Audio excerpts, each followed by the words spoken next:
Apocalipse 14, verso 14 até o versículo 20, diz assim a palavra do Senhor. E olhei, e eis uma nuvem branca, e assentado sobre a nuvem um semelhante ao Filho do Homem, que tinha sobre a sua cabeça uma coroa de ouro, e na sua mão uma foice aguda. E outro anjo saiu do templo, clamando com grande voz ao que estava assentado sobre a nuvem: lança a tua foice e ceifa, a hora de ceifar é vinda, porque já a colheita da terra está madura. E aquele que estava sentado sobre a nuvem meteu a sua foice à terra, e a terra foi cegada. E saiu do templo que está no céu outro anjo, o qual também tinha uma foice aguda. E saiu do altar outro anjo, que tinha poder sobre o fogo, e clamou com grande voz ao que tinha a foice aguda, dizendo: lança a tua foice aguda, e vindima os cachos da vinha da terra, porque já as suas uvas estão maduras. E o anjo lançou a sua foice à terra, e vindimou as uvas da vinha da terra, e atirou-as no grande lagar da ira de Deus. E o lagar foi pisado fora da cidade, e saiu sangue do lagar até os freios dos cavalos, pelo espaço de 30.600 estádios. Amém? Irmãos queridos, o título desse sermão é Ceifa e a Vindima, o tempo final. Queridos, nós estamos vivendo, desde a primeira vinda de Senhor Jesus Cristo, a igreja vive a expectativa do retorno glorioso de Jesus. Quando em Atos capítulo 1, ele dá instruções aos seus servos, os apóstolos, aqueles que estavam com ele ali, cerca de 500 pessoas mais ou menos, em torno de 500 pessoas, e alguns lhe perguntam se seria aquele tempo que ele ia restaurar o reino a Israel, na expectativa que fosse livrar a Israel do Império Romano. E o Senhor Jesus diz que não importa aos homens saber os tempos e as estações que Deus preparou, que Deus decretou, determinou pela sua própria vontade, mas que eles ficassem em Jerusalém até que do alto fosse revestido de poder, fossem cheios do Espírito Santo. E assim eles fizeram. Ali haviam alguns irmãos, em torno de 500, e os que aguardavam para o momento do derramar do Espírito, então tinha em torno de 120, menos que 120. Mas enquanto ele dá essas instruções para cerca de 500 pessoas, ele vai subindo ao céu e eles ficam olhando até que uma nuvem oculta, e eles ficam olhando e não veem mais o Senhor. E dois varões, anjos que aparecem ao seu lado, a Bíblia chama de varões, anjos, né? Diz assim para eles: por que vocês estão olhando para o alto? Esse Jesus, do mesmo jeito que ele foi, ele voltará. Então, essa é a expectativa maior, é a esperança maior da igreja, a volta de nosso Senhor Jesus Cristo. Jesus veio, se fez homem, Deus encarnado. Ele se fez homem, em Gálatas 4, versículo 4, deixa bem claro isso, que vindo à plenitude dos tempos, Deus enviou seu Filho, nascido de mulher, nascido sob a lei, para livrar aquele que estava debaixo da lei. Então ele veio, e nessa sua primeira vinda, ele veio para morrer por pecadores, derramar o seu sangue, mas entre outras coisas que ele veio fazer, evidentemente, ele veio semear. Na primeira vinda, Cristo veio como aquele que é o semeador. Na sua segunda vinda, ele vem colher daquilo que ele semeou, daquilo que ele plantou. Então, quando olhamos para um texto como esse, e logo no livro de Apocalipse, e os irmãos nem perceberam que eu gosto de pregar em Apocalipse, né?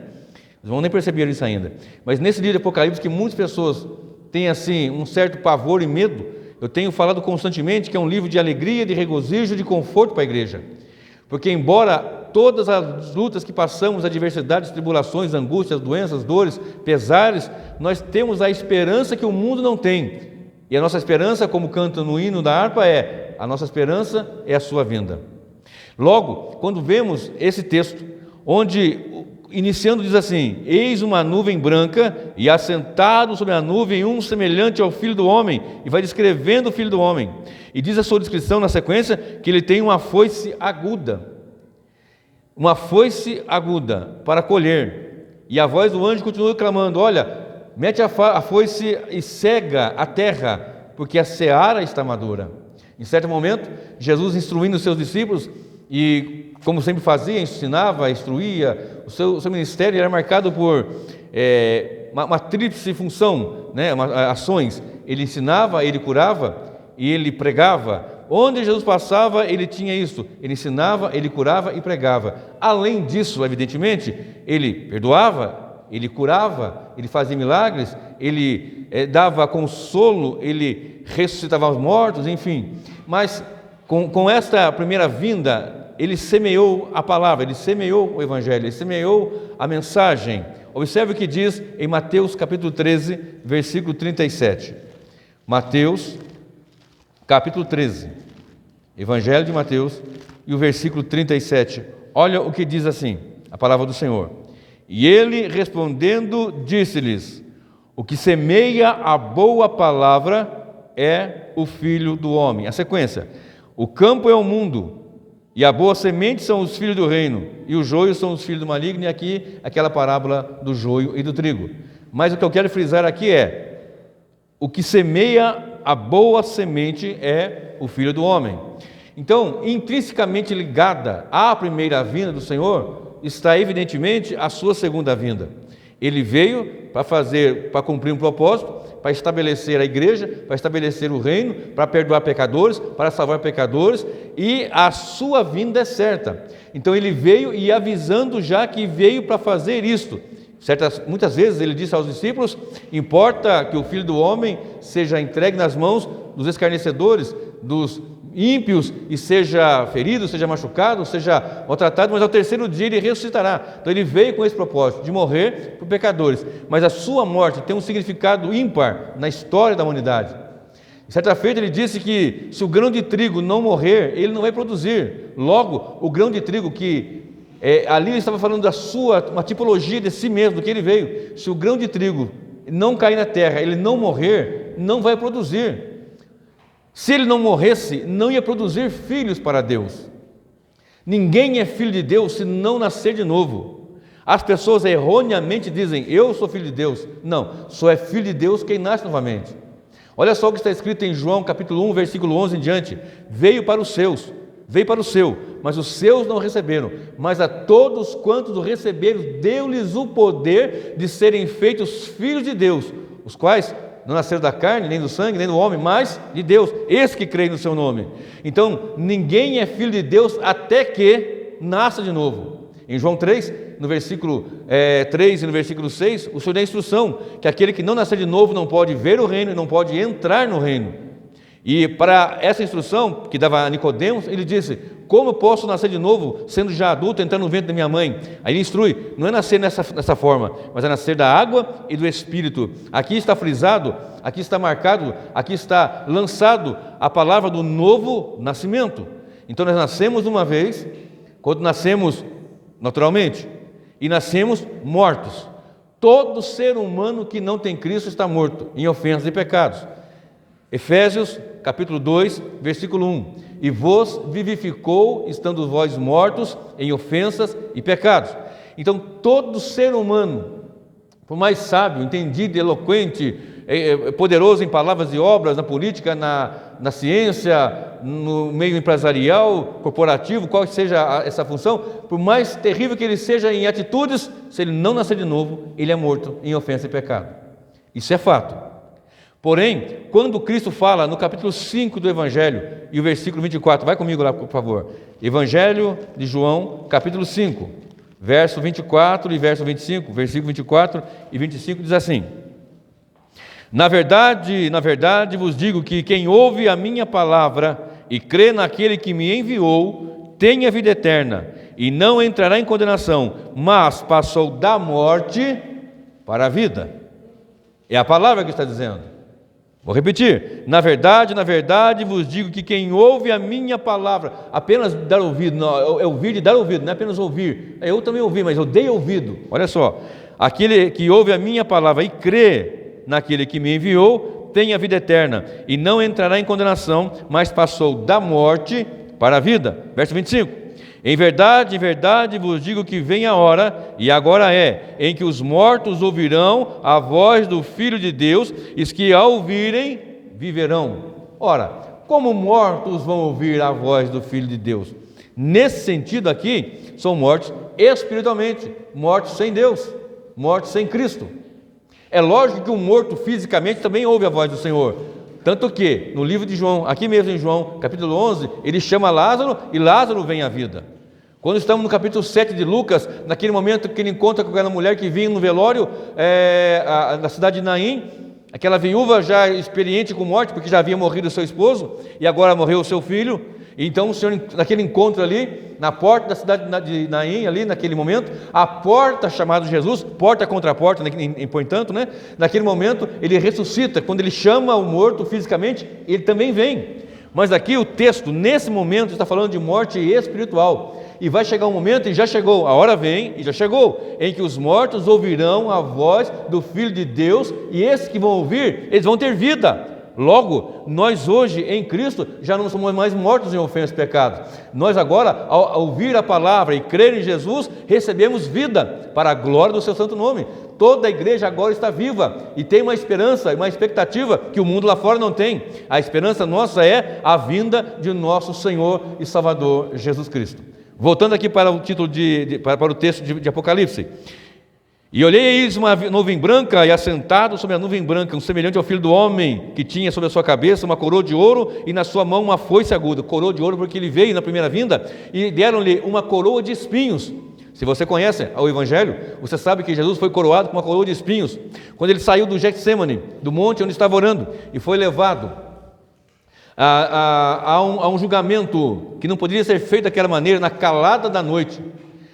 E perceba que ele havia feito sua última refeição, a última Páscoa. Não é a última ceia, irmãos. Erroneamente falamos a última ceia. Não, ali foi a primeira ceia, foi a última Páscoa. Ele cumpriu a lei cabalmente e estabeleceu a nova aliança. Então ele sai dali e vai ao monte orar com os seus discípulos, e ele é capturado. E ele é levado à presença de Anás, Caifás, Pôncio Pilatos, Herodes, e volta para Pôncio Pilatos. E Pilatos, para agradar o povo, manda que lhe dê uma surra, e ele apanha, mas apanha muito. Aquele filme de Mel Gibson que vocês veem, que ele apanha ali o ator, né, representando o Senhor, machucado, muitas pessoas choraram aquilo no cinema, na televisão, mas aquilo é pouco perto do que ele passou. O que ele passou foi muito mais do que aquilo. Quando Cristo ali apanhava, observe bem, eu não sei se vocês tiveram o desprazer de levar um tapa no rosto, eu não sei. Eu não sei se vocês tiveram o desprazer de levar um soco no rosto, e ainda não sei se vocês tiveram o desprazer de levar uma cuspida no rosto. Mas ele não levou uma cuspida, nem um tapa, nem um soco. Ele levou foi muitos socos, tapas e cuspidas. Vinham e davam-lhe bofetadas, tapa. E diziam, profetiza quem foi que te bateu. Estava com os olhos vendados, zombavam dele. E davam, algumas versões dizem, punhadas, punho, soco em seu rosto. E vinham e davam catarrada no seu rosto. Puxavam lá de dentro e puxavam com zombaria mesmo. É isso que aconteceu com o nosso Senhor. O seu rosto ficou cheio de sangue da coroa que saiu, o sangue. O seu rosto ficou inchado de tanto tapa e soco que ele levou. E o seu rosto ficou todo imundo de catarro por causa do meu pecado. Por causa do seu pecado. Por causa do pecado da humanidade.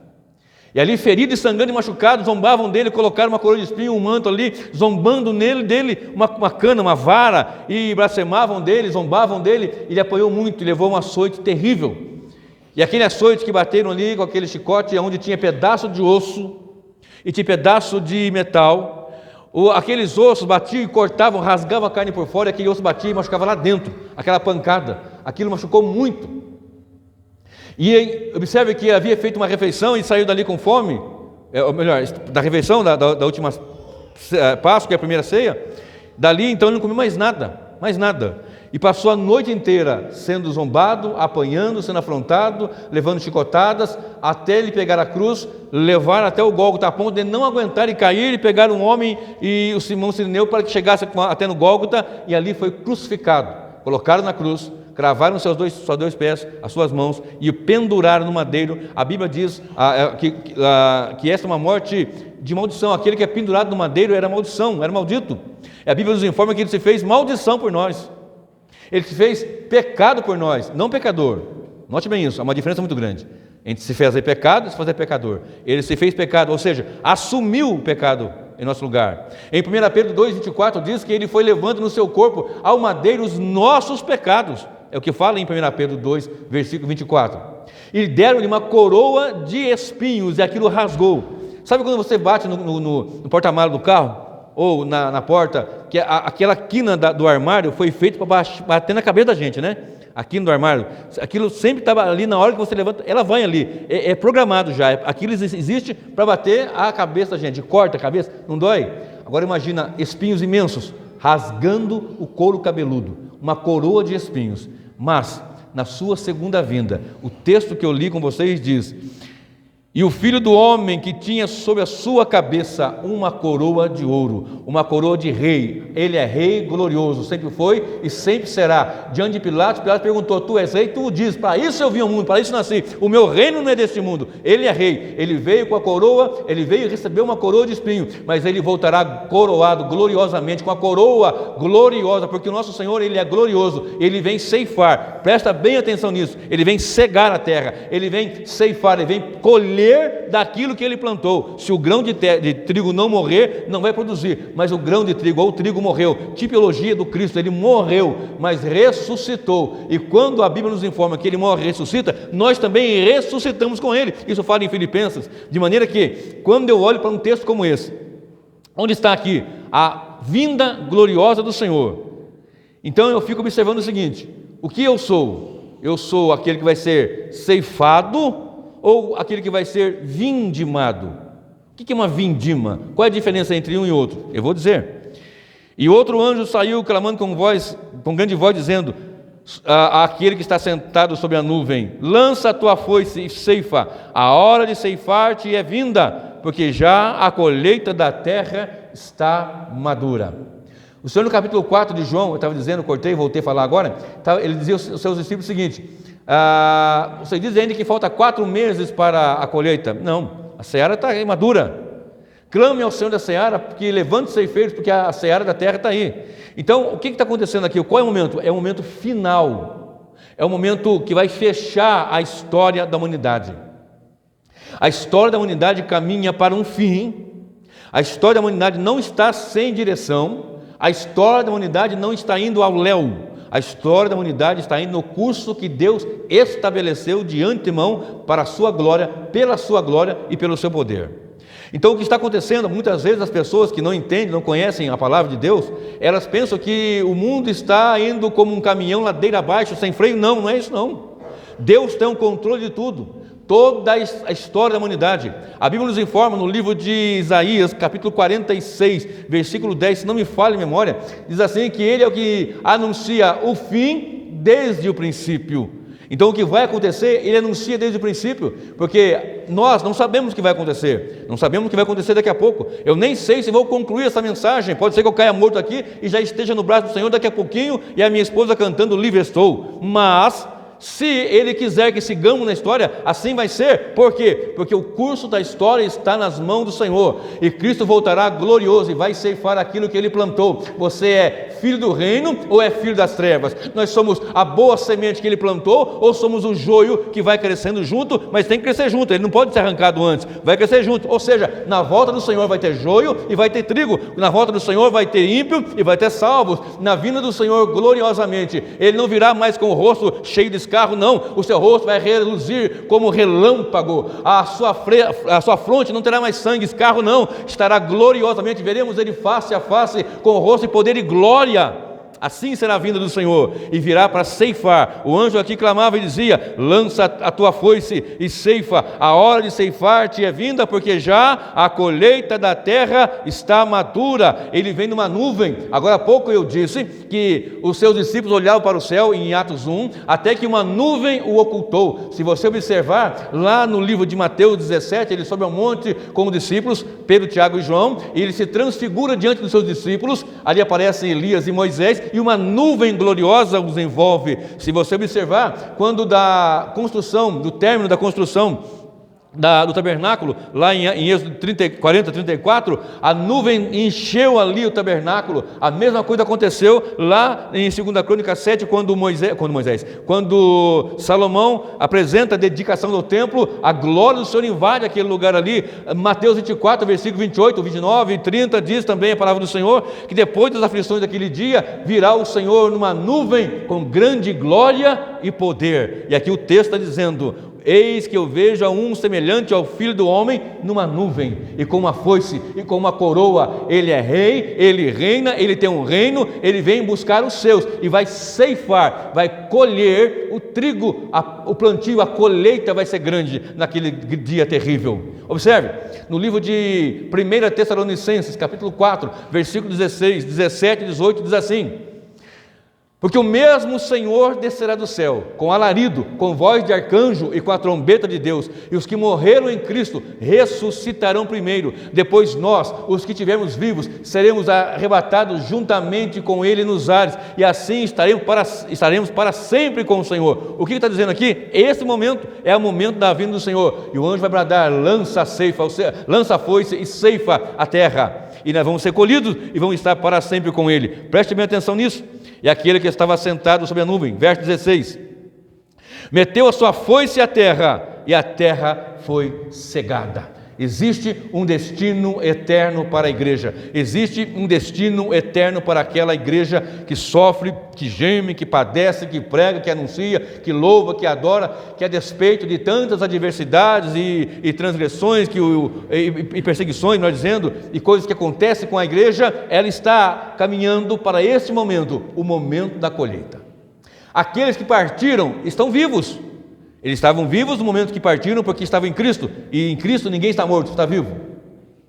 A partir do momento que está em Cristo, ele passa da morte para a vida, e em Cristo vivo, ele aguarda a vinda do Senhor. Aqui como nós, a igreja militante, ou como aqueles que partiram, a igreja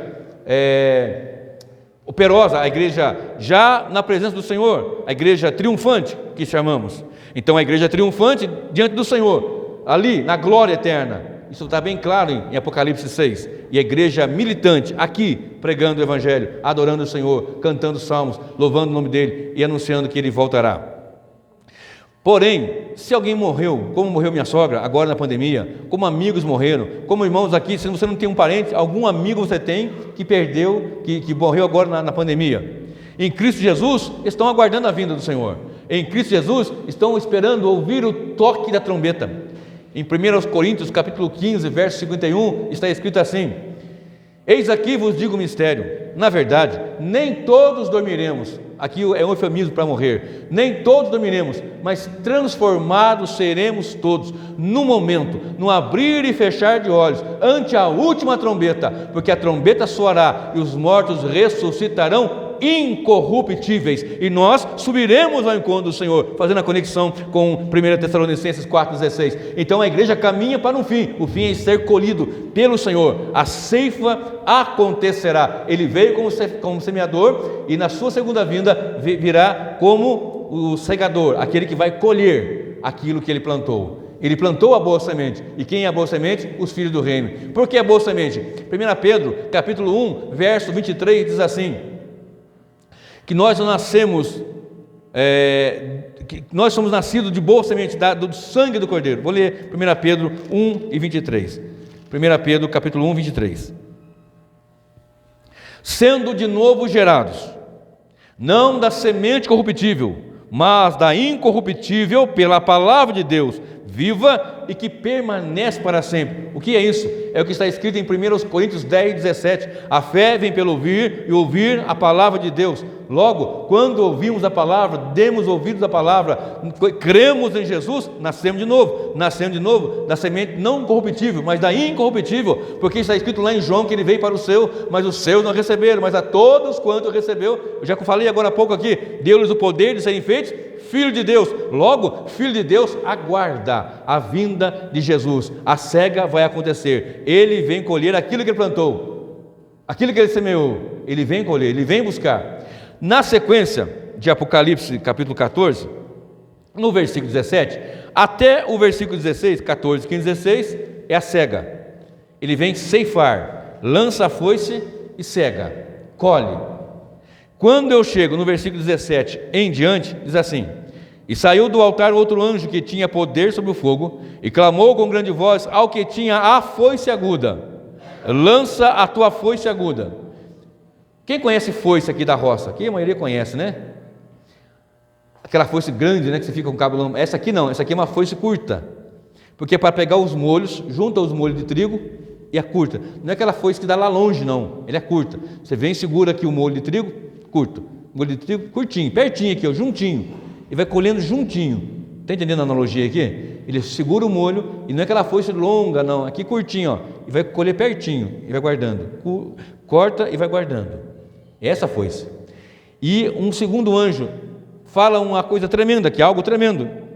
E saiu do altar outro anjo que tinha poder sobre o fogo e clamou com grande voz ao que tinha a foice aguda, dizendo: lança a tua foice aguda e vindima. Agora não é mais a cega, agora é a vindima. Lança a tua foice aguda e vindima os cachos da vinha da terra, porque já as suas uvas estão maduras. Já as suas uvas estão maduras. E o anjo lançou a sua foice à terra, e vindimou as uvas da vinha da terra, e atirou-as no grande lagar da ira de Deus. E o lagar foi pisado fora da cidade, e saiu sangue do lagar até os freios dos cavalos, pelo espaço de 1.600 estádios. O que quer dizer isso? Vem comigo, vamos entender. A cega é a colheita do trigo. A foice pequena, ajunta os molhos, golpe curto, recolhe. A ordem agora é para vindimar os cachos da uva. Então ele vai com a foice curta no cacho da uva e vindima. Você não corta a uva lá longe, é aqui pertinho. Vai vindimando, vindimando. E ao vindimar, ele vai recolher e vai colocar no lagar. O que é lagar? É o lugar de pisar uvas. Vocês viram naqueles filmes? Aquele lugar grande assim de madeira e fica aquele povo pisando lá? Até sair todo o fruto da uva, todo o suco? É isso, ali chama lagar. A tipologia que está apresentada aqui é da ira do Deus Todo-Poderoso na lagaragem. Essa lagaragem ocorrerá no fim. Quando Cristo vier, ele vai recolher os seus, mas também vai tratar com aqueles que o rejeitaram. Quando Cristo voltar, ele vai recolher os seus e vai dizer aos seus à direita: bendito do meu Pai, vinde, tomai por herança o que está preparado desde o princípio, desde a fundação do mundo. Ao da esquerda, a ovelha, e aos bodes da esquerda, vai dizer: apartai-vos de mim, malditos, para o fogo eterno, preparado para o diabo e seus anjos. De maneira que agora estamos nesse momento onde a ceifa acontece e a vindima acontece. E a vindima acontecendo, diz o texto, que o anjo disse: lança a tua foice aguda e vindima os cachos de uva, e elas são recolhidas e colocadas no lagar, e atirou-as no grande lagar da ira de Deus. Ao lançá-las no grande lagar da ira de Deus, elas vão ser pisadas. Olha comigo o que está escrito em Joel, capítulo 3, verso 12 e verso 13. Profeta Joel, capítulo 3, Ezequiel, Daniel, Oséias, Joel. 3, 12 e 13. Olha o verso 13, 12 e 13.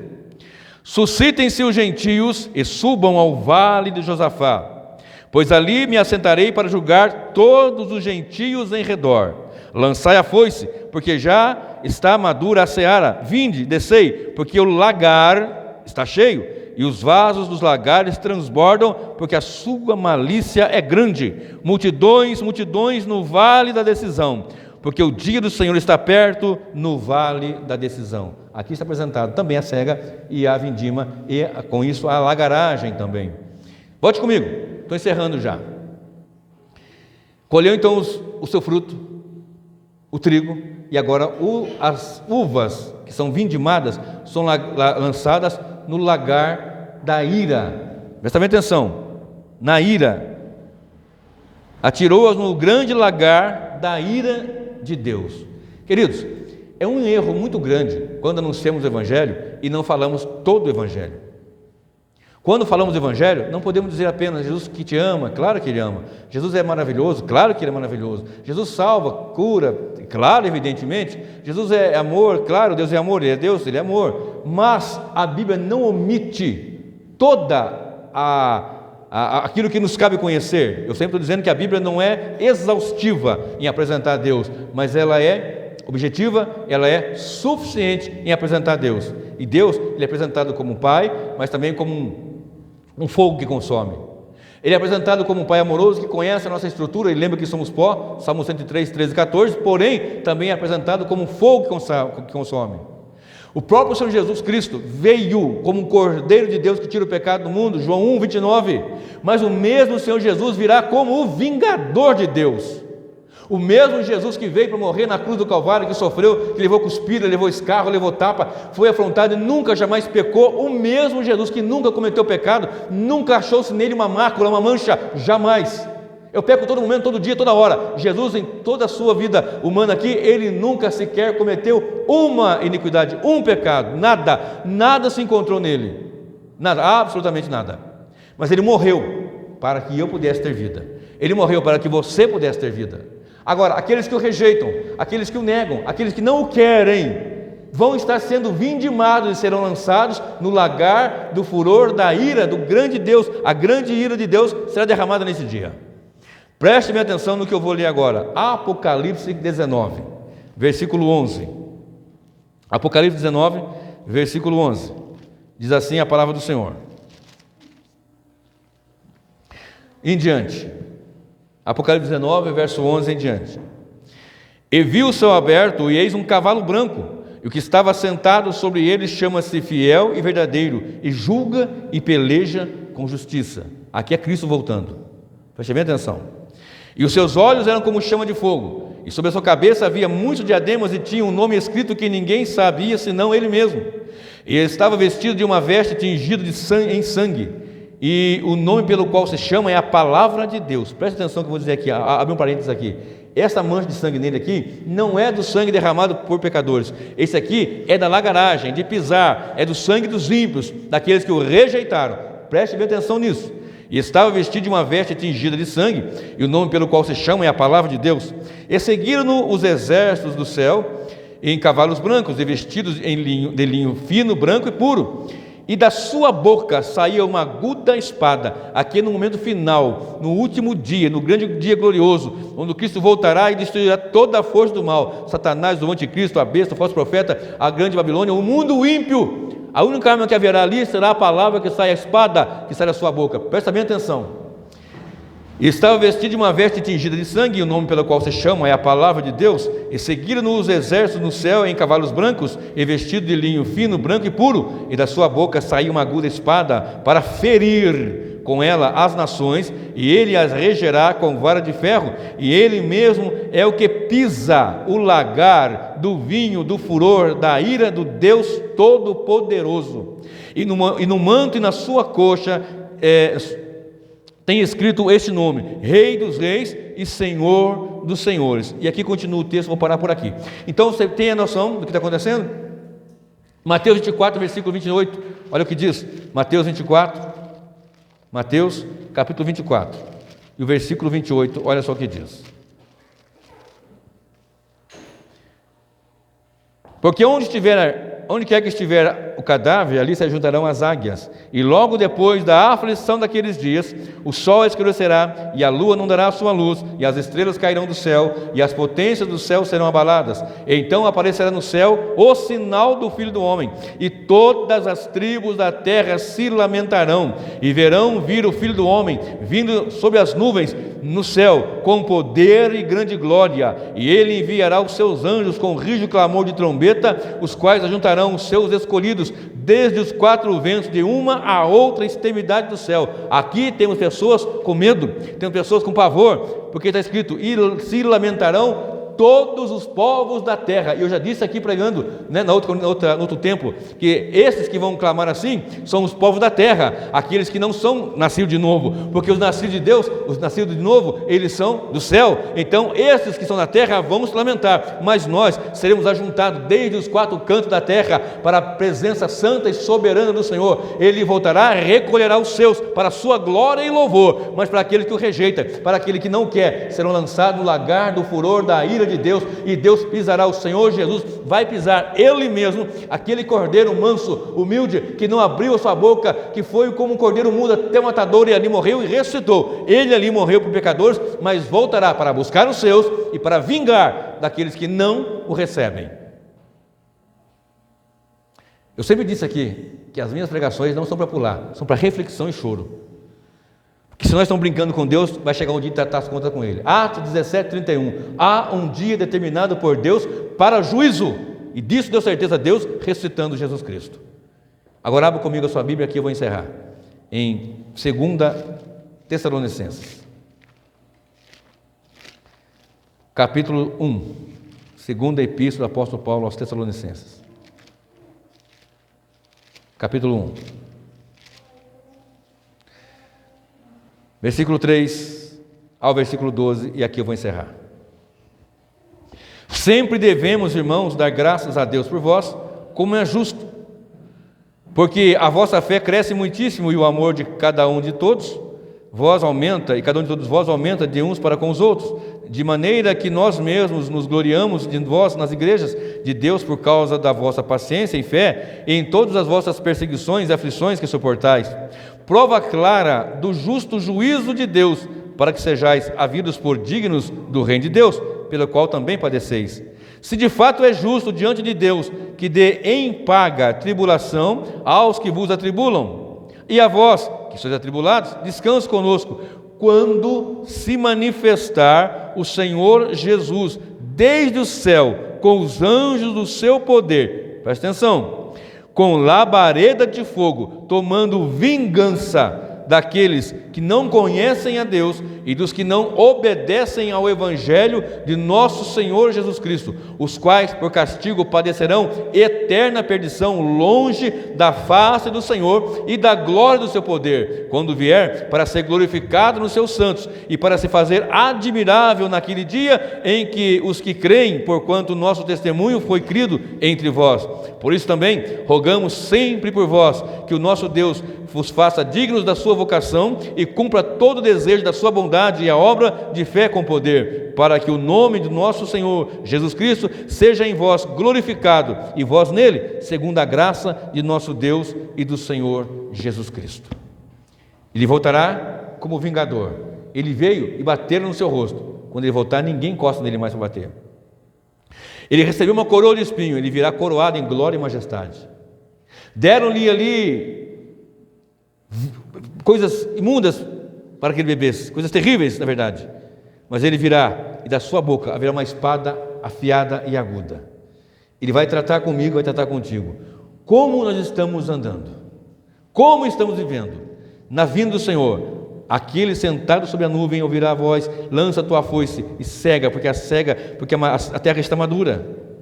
E lança tua foice no fruto da videira, porque também está ali prontinho.